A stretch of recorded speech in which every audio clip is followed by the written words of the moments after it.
جو درس انقلاب ہے، قرآن وہ کتاب ہے جو درس انقلاب ہے، علی کا طرز زندگی منافقت کی موت ہے، علی کا طرز زندگی منافقت کی موت ہے، حسینیوں کی زندگی عقیدہ و جہاد ہے، حسینیوں کی زندگی عقیدہ و جہاد ہے، شہید کربلا کا غم نجات ہے حیات ہے، شہید کربلا کا غم نجات ہے حیات ہے، اے ہماری دستگاہ کربلا کربلا اے ہماری دستگاہ کربلا کربلا حق کا سیدھا راستہ کربلا کربلا نعرہ حیدری آواز بلند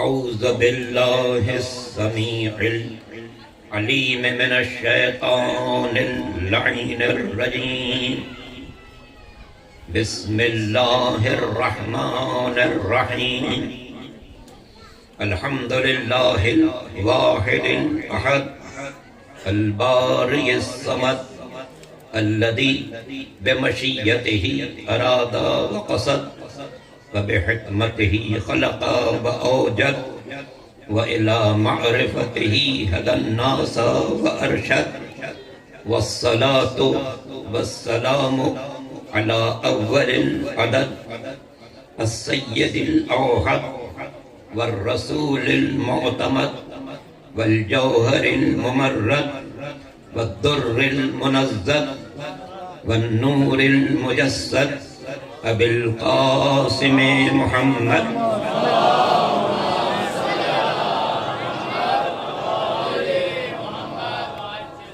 وآلہ الطیبین الطاہرین المعصومین المظلومین الغر المیامین الذین فاز من اعترف بولایتہم واعتقد وخاب من انکرها وجحد الذين اذهب الله عنهم الرجس وطهرهم تطهيرا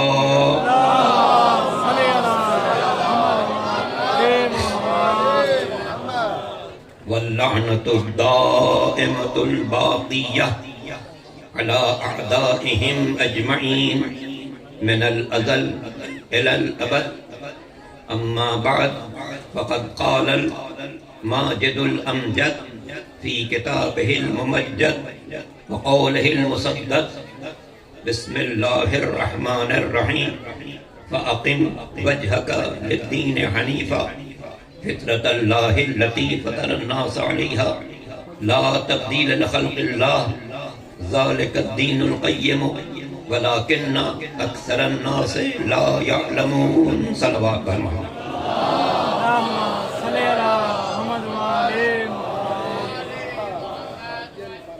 شمع حسینیت کے عظیم پروانوں کا اجتماع ہے اور مجھے جام پور آ کے ہمیشہ بہت خوشی ہوتی ہے۔ یہاں کے لوگوں کا جذبہ، ان کی دینداری، ان کی بیداری، ان کا حسین سے عشق، ان کے مذہبی امور میں پابندی، ماشاءاللہ دیکھیں کیا شان و شوکت والا جلوس ہے۔ اور میں جہاں جب بھی یہاں حاضر ہوں، میں نے اس کا تذکرہ دنیا کے بہت سے ملکوں میں کیا، جہاں میں جن علاقوں میں جاتا ہوں اس میں جامپور کی خاص حیثیت ہے۔ اللہ یہاں کے جوانوں کو بیدار رکھے، بزرگوں کا سایہ سلامت رکھے، بچوں کو پروان چڑھائے، باکمال بنائے، آل محمد کا فرما بردار بنائے، حسین ابن علی کا عزادار بنائے۔ ہمارے جعفری بھائی نے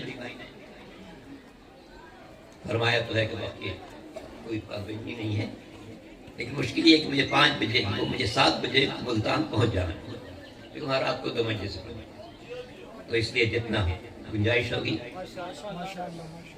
ان کا دل بھی اسی طرح زخمی ہے جس طرح میرا دل زخمی ہے۔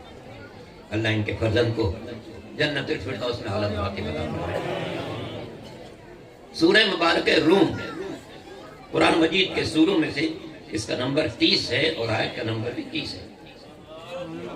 ارشاد قدرت ہے فاقم وجہک للدین حنیفا، اپنی توجہ دین کی طرف یکسوئی سے قائم رکھ، فطرت اللہ التی فطر الناس علیہا، یہ اللہ کی فطرت ہے جس پر اس نے بنی نوع انسان کو پیدا کیا، لا تبدیل لخلق اللہ، اللہ کی تخلیق میں کوئی تبدیلی نہیں ہے، ذالک الدین القیم، یہی اصلی دین ہے، ولکن اکثر الناس لا یعلمون، لیکن لوگوں کی اکثریت علم نہیں رکھتی۔ آغاز یہاں سے دین کی توجہ، اپنی توجہ قائم رکھنا۔ یاد رکھیے، ہم میں سے ہر شخص کی بات معلوم ہے، امام مظلوم کی جو قربانی تھی وہ دین کی خاطر تھی۔ مدینے سے نکلنا، مکہ چھوڑنا، راستے کی مصیبتیں برداشت کرنا، کربلا کے میدان میں ساری قربانیاں پیش کرنا، سب کچھ دین کی خاطر تھا، کوئی اور غرض نہیں تھی۔ جو اس کے علاوہ کوئی غرض بیان کرے وہ باطل ہے۔ حسین کی قربانی دین کی خاطر تھی۔ خود کیا فرمایا؟ انی لم اخرج اشرا ولا بطرا ولکنی خرجت لطلب الاصلاح فی امت جدی رسول اللہ۔ میں نہ کسی خرابی کے لیے نکل رہا ہوں، نہ کسی بڑائی کے لیے نکل رہا ہوں، میں نانا کے دین کی خاطر نکل رہا ہوں۔ تو جب امام کی ساری قربانی دین کی خاطر تھی، تو میں کہہ سکتا ہوں جو دین کا وفادار ہوگا وہی حسین ابن علی کا وفادار ہوگا۔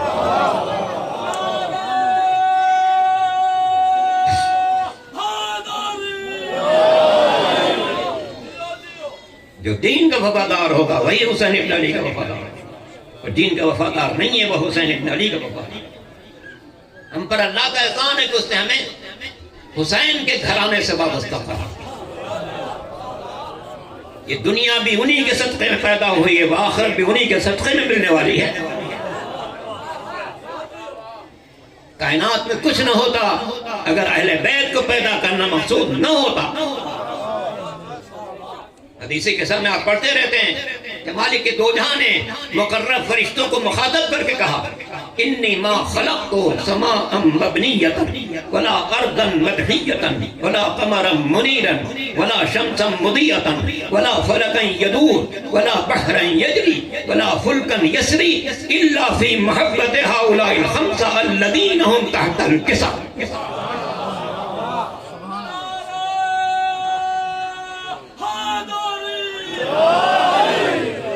خالق دو جہاں مقرب فرشتوں کو مخاطب کر کے کہہ رہا ہے اے میرے بزم ملکوت کے رہنے والوں، یہ 5 ہستیاں جو آج چادر میں جمع ہیں، ان کو پیدا کرنا مقصود نہ ہوتا تو نہ دریا ہوتے، نہ ان کی روانی ہوتی، نہ سمندر ہوتے، نہ ان کی طغیانی ہوتی، نہ آفتاب ہوتا، نہ اس کی تمازت ہوتی، نہ ماہتاب ہوتا، نہ اس کی خنکی ہوتی، نہ ستارے ہوتے، نہ ان کی چمک ہوتی، نہ پھول ہوتے، نہ ان کی مہک ہوتی، نہ پھل ہوتے، نہ ان کی مٹھاس ہوتی، نہ سبزہ ہوتا، نہ شادابی ہوتی۔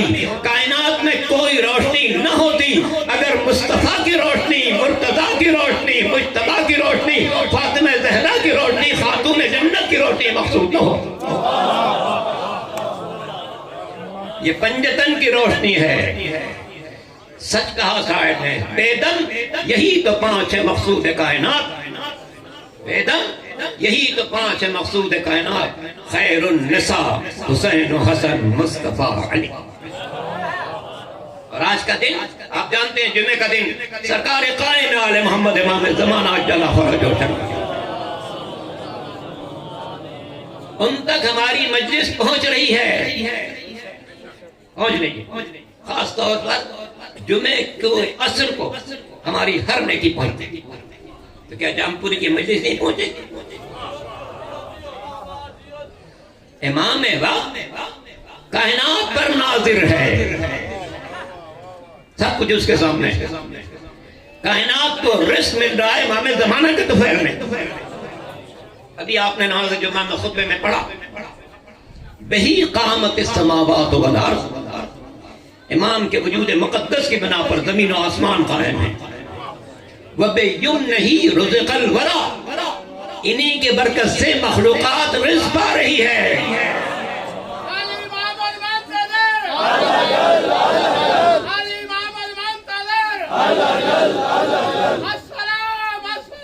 یا امام یا امام السلام السلام یا امام یا امام. تو بہی رزق الورا، مخلوقات کو رزق ان کی برکت سے مل رہا ہے. اچھا رزق کھانے والے میں دو قسم کے ہوتے ہیں. کچھ کھاتے ہیں تو شکر بھی ادا کرتے ہیں، کچھ کھا کے منہ صاف کر کے چلے جاتے ہیں. ہم ان کو کیا کہتے ہیں؟ ناشکرے کہتے ہیں. تو امام کی برکت سے رزق سب کو مل رہا ہے، ہمیں بھی مل رہا ہے، ان کو بھی مل رہا ہے. ہم شکر گزار ہیں، وہ ناشکرے ہیں. ہم شکر گزار ہیں، وہ ناشکرے ہیں. اس سے کہ ہم جس کی کھا رہے ہیں اسی کی گا رہے ہیں.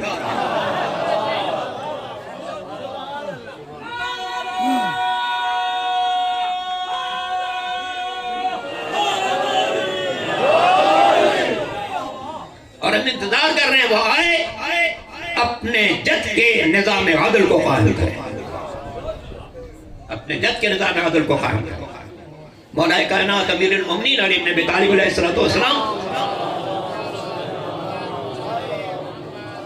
نہج البلاغہ میں فرماتے ہیں انہو عدل عدلا، مالک دو جہاں کمال عدل ہے، اس نے عدل کی بنیاد پر نظام کائنات کو قائم کیا. تیسرے بارے میں ارشاد ہوا یا ایھا الانسان ما غرک بربک الکریم الذی خلقک فسواک فعدلک. اے بنی نوع انسان، تم اپنے اس مہربان پروردگار سے کیسے منحرف ہو سکتے ہو جس نے تمہیں پیدا کیا، تمہارے جسم کو مناسب بنایا، تمہارے نظام حیات میں عدل قائم کیا. تو جس اللہ نے ایک انسان کے جسم کو بغیر عدل نہیں رکھا، وہ کائنات کو بغیر عدل کے کیسے رہ سکتا ہے؟ تعجب ہے انسان اللہ کو مانے عدل نہ مانے.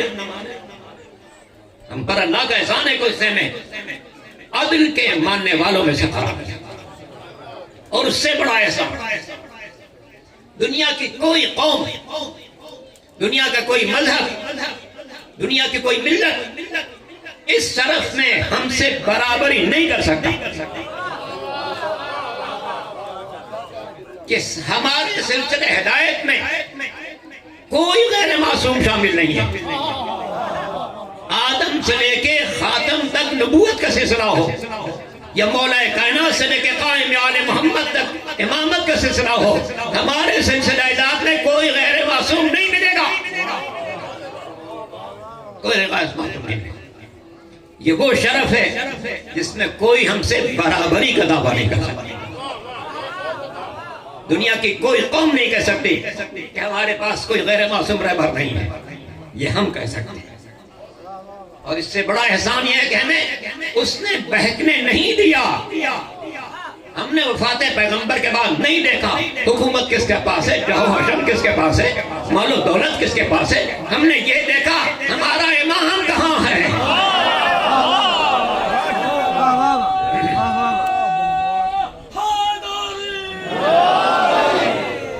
اگر مسجد میں ہے تو امام ہے، محراب میں ہے تو امام ہے، بازار میں ہے تو امام ہے. یہودی کے باغ میں پانی دے رہا ہے تو ہمارا امام، ہمارا امام وہ ہے. دنیا کا کوئی انسان اس سے برابری کا دعویٰ نہیں کر سکتا. جسے اللہ نے اپنے گھر میں اتارا، اپنے گھر سے بلایا. سچ کہا شاعر نے کسیرا میسر نشد ای سعادت بکعبہ ولادت بمسجد شہادت. میرے مولا کے علاوہ یہ شرف کسی کو نہیں ملا. کعبے میں ولادت ہے، مسجد میں شہادت ہے. ولادت ایسی دنیا کا کوئی انسان اس میں برابری کی دعویٰ نہیں کرتا. نہ مولا سے پہلے کسی کی ولادت ہوئی ہے، نہ مولا کے بعد کسی کی ولادت. اللہ نے شرف مخصوص رکھا تھا اپنے اس خاص ولی کے لیے. یہ ولی کردگار ہے. اللہ کے گھر میں ایک خاتون بچپن سے زندگی گزار رہی تھی. ان کی پیدائش اس لیے ہوئی تھی کہ اللہ کے گھر کی خدمت کریں. جناب مریم جن کی ماں نے منت مانی تھی کہ پالنے والے مجھے اولاد دے، میں تیرے گھر کی خدمت کے لیے مجھ سے وقت کروں گی. مریم آئیں، اللہ کے گھر کی خدمت میں مصروف ہوئیں. سونا وہاں، جاگنا وہاں، اٹھنا وہاں، بیٹھنا وہاں، کھانا پینا سب کچھ وہیں ہے. صرف ضروریات کے لیے گھر سے نکلتے تھے، پھر واپس آ جاتے. مگر جب عیسیٰ کی ولادت کا وقت آیا تو قدرت کا حکم ہوا، اے مریم یہ عبادت خانہ ہے، زجا خانہ نہیں ہے۔ گھر سے باہر تشریف لے جائیے۔ گھر سے باہر گئیں، ایک درخت کے نیچے بیٹھ گئیں۔ آپ دیکھیں گے ہر سال ہمارے مسیحی برادران درخت کو سجاتے ہیں، اس کا نام رکھتے ہیں کرسمس ٹری، اس سے کہ جناب مریم ایک درخت کے نیچے بیٹھی، وہیں پہ عیسیٰ کی ولادت ہوئی۔ جب بھوک لگی قدرت کا حکم ہوا، اس درخت کو ہلاؤ، کچھ پھل گر جائیں گے، آج یہی تمہاری ضیافت ہے۔ یہ عیسیٰ جیسے نبی کی ولادت ہے۔ اب آئیے اپنے مولا کے لیے، ان کی مادر گرامی جناب فاطمہ بنت اسد اللہ کے گھر کے خدمت میں مامور نہیں تھی، سردار مکہ کے گھر میں زندگی گزار رہی تھی۔ مگر جب مولا کی آمد کا وقت آیا، یا یوں کہیے ادائے امانت کا وقت آیا، تو گھر سے نکلی، خانہ کعبہ کے غلاف کو ہاتھ میں تھاما، اے پالنے والے میں تیرے انبیاء پر یقین رکھتی ہوں، تیری شریعتوں کو تسلیم کرتی ہوں، تجھے اس گھر کا واسطہ اور اس مولود کا واسطہ جو میرے شکم میں پروان جا رہا ہے۔ گویا علی وہ وسیلے الہی ہیں جن کی دنیا میں آنے سے پہلے ان کا واسطہ دیا گیا۔ ادھر جناب فاطمہ بنت اسد کی دعا چلی، ادھر اللہ کے گھر میں نیا در قائم ہوا، اور کمال اطمینان کے ساتھ گھر میں داخل ہو گئی۔ اب سوچئے اگر کوئی خاتون دیوار سے لگی بھی کھڑی ہو، پریشان تکلیف کے عالم میں ہو، اچانک دیوار شق ہو جائے، فطرت یہ ہے قدم پیچھے ہٹے گا، آگے نہیں بڑھے گا۔ مگر کوئی تعریف نہیں کہتی کہ جناب فاطمہ بنت اسد جو دیوار سے لگی بھی کھڑی تھی، اچانک دیوار میں شگاف پیدا ہوا تو قدم پیچھے ہٹا ہو، بلکہ کمال اطمینان کے ساتھ گھر میں داخل ہو گئی، جس سے دو باتیں واضح ہیں۔ ایک تو یہ جناب فاطمہ بنت اسد کوئی عام خاتون نہیں ہے جو اس شگاف کو حادثہ سمجھتی، ایک بابصیرت مومنہ ہے جو جانتی ہے میں نے دعا مانگی تھی، اللہ نے جواب دعا کے طور پر نیا دور قائم کیا ہے۔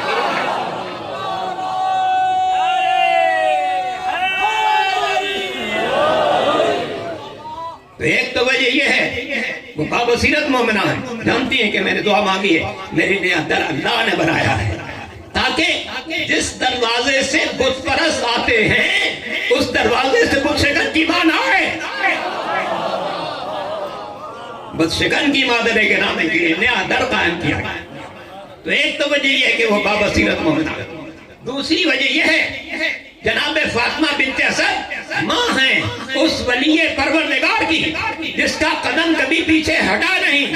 غیروں میں اور مولا میں فرق یہی ہے، غیر کہیں ڈٹا نہیں، مولا کہیں ہٹا نہیں۔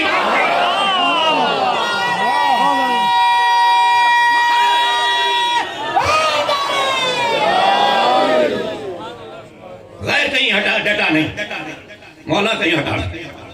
سرکار دو عالم کی حیات طیبہ میں 60 سے زیادہ جنگیں ہیں، کچھ غزوے کہے جاتے ہیں، کچھ سریے کہے جاتے ہیں۔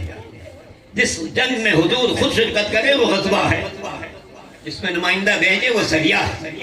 مجموعی تعداد 60 سے زیادہ ہے، اور ماشاءاللہ غزوہ پیغمبر کے بیٹھنے والے ان میں سے اکثر جنگوں میں شرکت بھی کرتے ہیں، مگر بڑی محفوظ شرکت، بڑی محفوظ شرکت۔ ساری جنگوں میں شرکت کرنے کے باوجود نہ کوئی زخم کھایا نہ لگایا،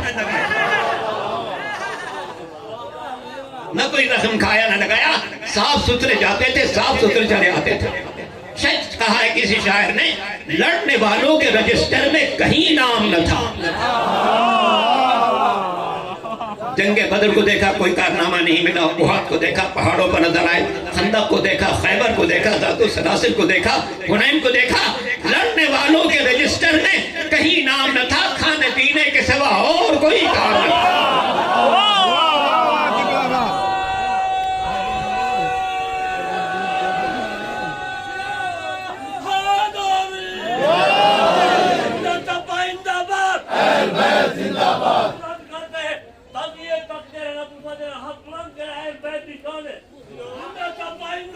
اہل بیت زندہ باد،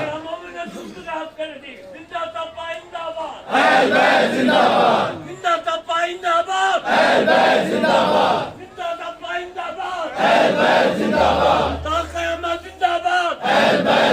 باد، اہل بیت زندہ باد۔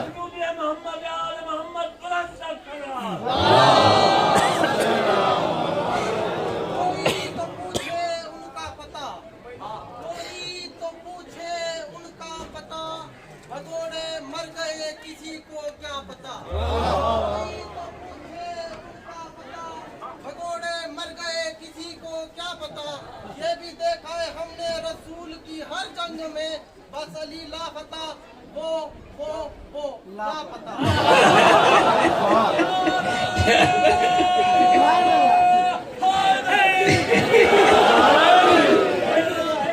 بھائی زبردست بات ہے علی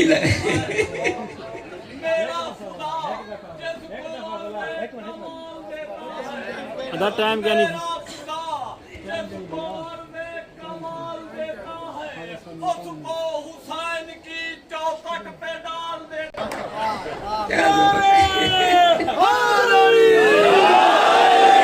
ماشاء اللہ علی ناگو تھا وہ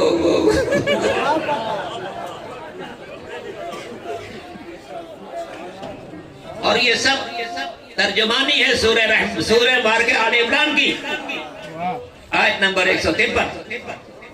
مسلمانوں سے ارشاد ہوتا وَإِسْتُسْعِدُونَ وَلَا تَلْوُونَ عَلَىٰ أَحَدٍ، اس وقت کو یاد کرو جب تم سب پہاڑوں پر چلے جا رہے تھے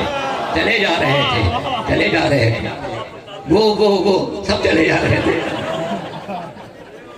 صرف ایک علی ہے، ایک علی، استقجاب دیتے جانے ساتھ سے قتل ہو گئے، باقی سب چلے گئے، وہ جیسا کہ انہوں نے فرمایا سب چلے گئے، علی موجود۔ اب پیغمبر ہیں جو زخمی حالت میں اور مولا ہیں جن کے سامنے 3500 کا لشکر۔ غور کیجئے گا، میرے مولا کے ذمہ 3 اہم کام ہیں، پیغمبر کی حفاظت جو زخمی حالت میں، ہاری ہوئی جنگ کو جیتی ہوئی جنگ میں تبدیل کرنا، اسلام کی آبرو بچانا جو ان چلے جانے والوں کی وجہ سے خطرے میں پڑ گئی، اور علی تنہا۔ غور کیجئے، ایک آدمی اکیلا ہو 10 آدمی تلوار لے کے ٹوٹ پڑتے، مقابلہ کتنا مشکل ہوگا، 10 کی جگہ 100 ہو جائے، 100 کی جگہ 1000 ہو جائے، یہاں 3500 کا لشکر ہے، سب کی کوشش ہے مولا پر حملہ مارنا تاکہ مولا کے بعد پیغمبر تک پہنچ سکے۔ اسی لیے مولا کے جسم پر اس جنگ میں 90 زخم لگ گئے۔ یہ زخم سوئیوں کے نہیں تھے، کانٹوں کے نہیں تھے، تلواروں کے زخم تھے۔ سوچا جا سکتا ہے ایک جسم پر 90 زخم لگ جائے تلواروں کے تو کیا کیفیت ہو، مگر شجاعت حیدری میں کوئی فرق نہیں آیا۔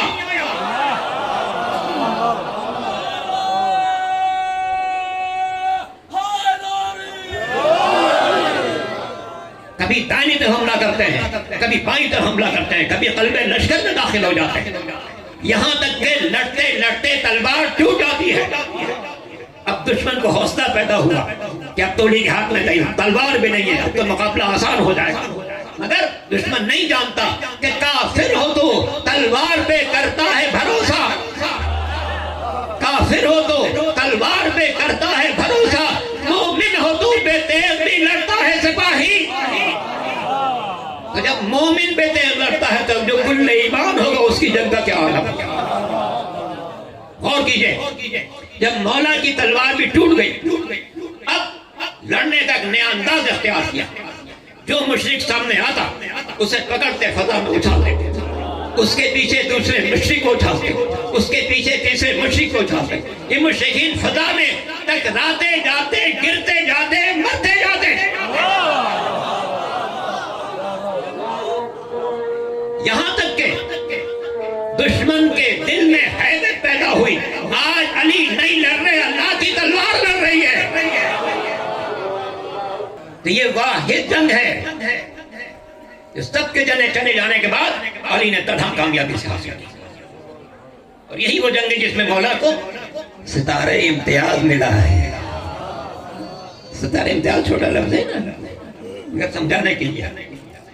فوج میں اگر کوئی شخص بہت زیادہ ہمت, شجاعت, دلیری, وفا کا مظاہرہ کرے تو اسے کسی کو تمغہ بصالت ملتا ہے, کسی کو نشان جرأت ملتا ہے, کسی کو نشان شجاعت ملتا ہے. اور جس کی وفاداری, جس کی شجاعت, جس کی ہمت, جس کی استقامت سب سے زیادہ ہو اسے نشان حیدر ملتا ہے.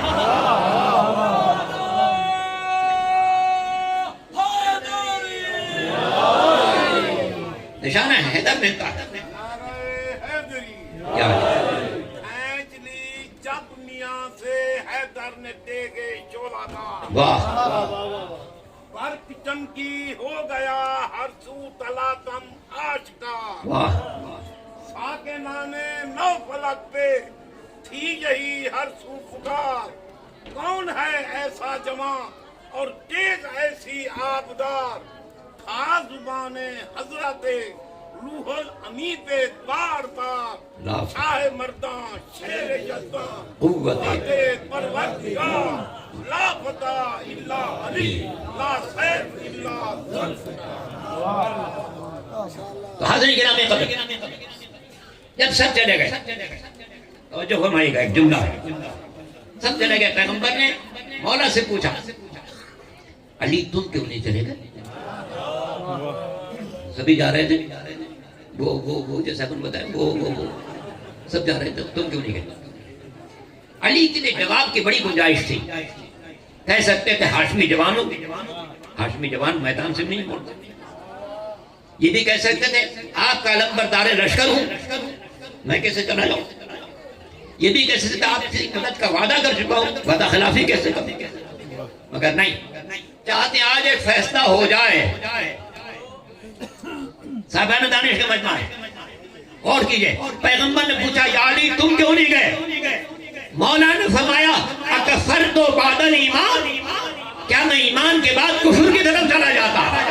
گویا بتانا چاہتے ہیں جو پیغمبر کی اجازت کے بغیر میدان سے جاتا ہے وہ میدان سے نہیں جاتا, ایمان سے چلا جاتا ہے.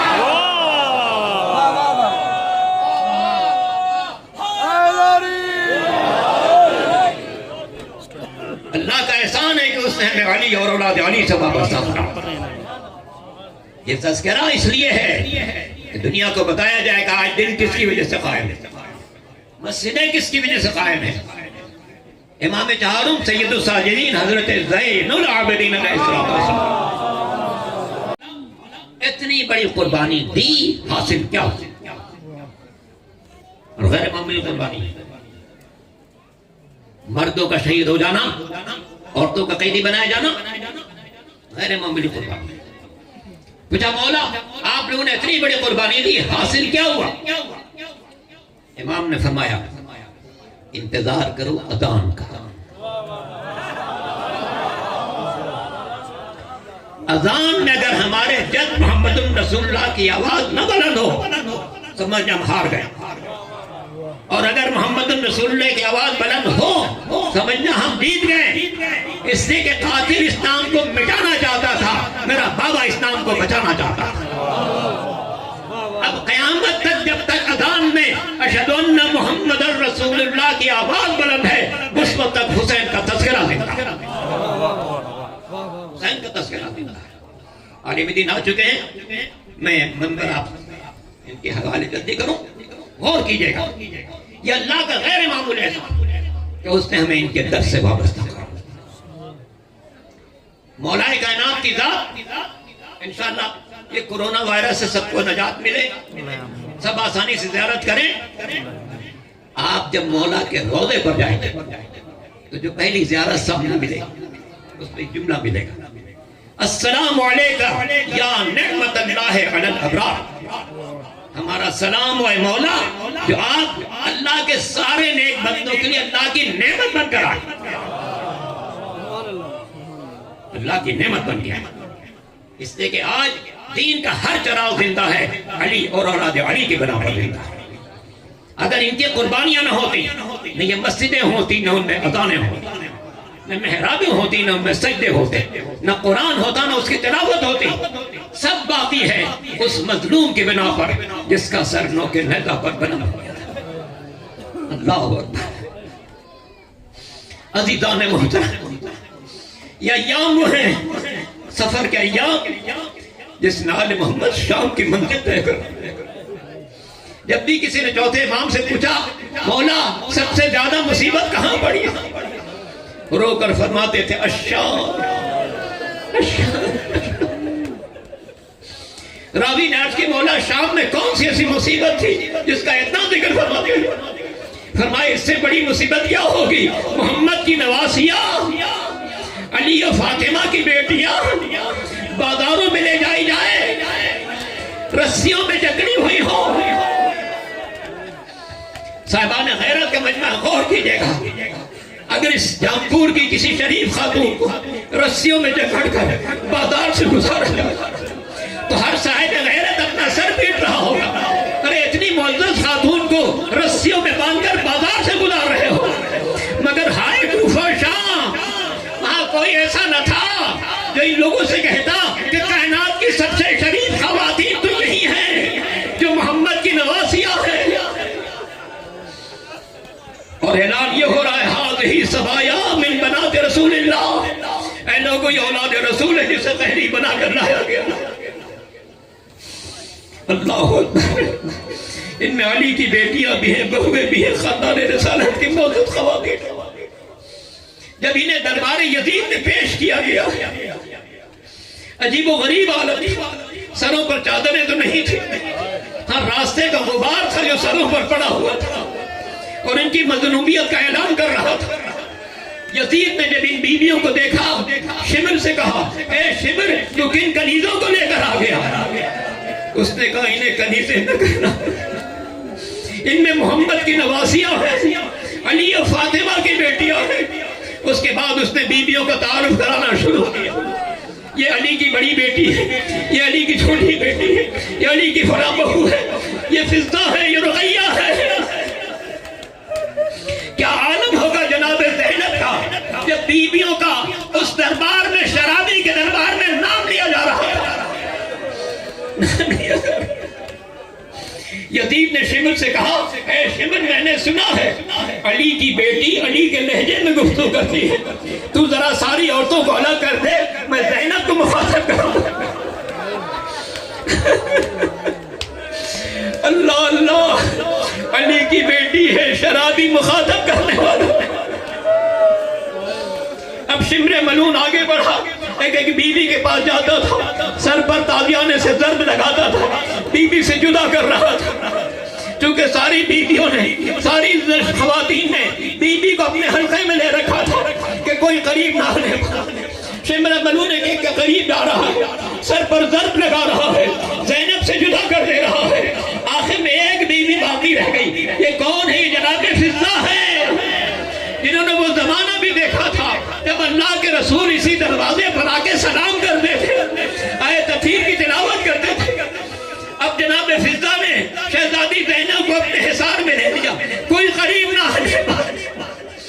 اب شمر ملعون آگے بڑھتا ہے، جناب فضہ کو بھی جدا کرنا چاہتا ہے۔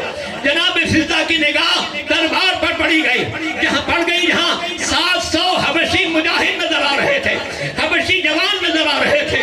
جناب فضہ نے قوم حبش کے جوانوں کو مخاطب کیا، اے قوم حبش کے جوانوں، ارے تمہاری غیرت کو کیا ہو گیا؟ تمہاری غیرت کو کیا ہو گیا؟ تم دیکھ رہے ہو یہ نامحرم ہم پر ہاتھ اٹھانا چاہتا ہے اور تم خاموش ہو۔ حبشی جوان بگڑ گئے، انہوں نے یزید کو مخاطب کیا، اے یزید شمر کو روک لے، فضہ پر ہاتھ نہ اٹھا، فضہ پر ہاتھ نہ اٹھائے ورنہ ہماری تلواریں کھنچ جائے گی، دربار میں خون کی ندی بہہ جائے گی۔ یزید نے شمر کو منع کر دیا، اے شمر فضہ پر ہاتھ نہ اٹھانا، میرا دل کہتا ہے اس موقع پر جناب زینب نے مدینے کا رخ کیا ہوگا۔ اے نانا، اے نانا، فضہ کی حفاظت کے لیے پورا دربار اٹھ کھڑا ہوا، مگر آپ کی نواسیاں، کوفے کا دربار، شام کا بازار، اے نانا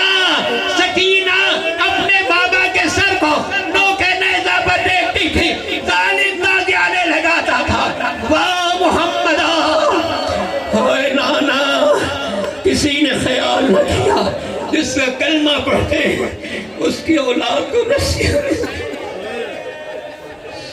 ہائے زینب، ہائے شام کا دربار، علی کی بیٹی بے مقصد وَسَيَعْلَمُ الَّذِينَ ظَلَمُوا أَيَّ مُنْقَلَبٍ يَنْقَلِبُونَ۔ اپنی رحمت نازل فرما۔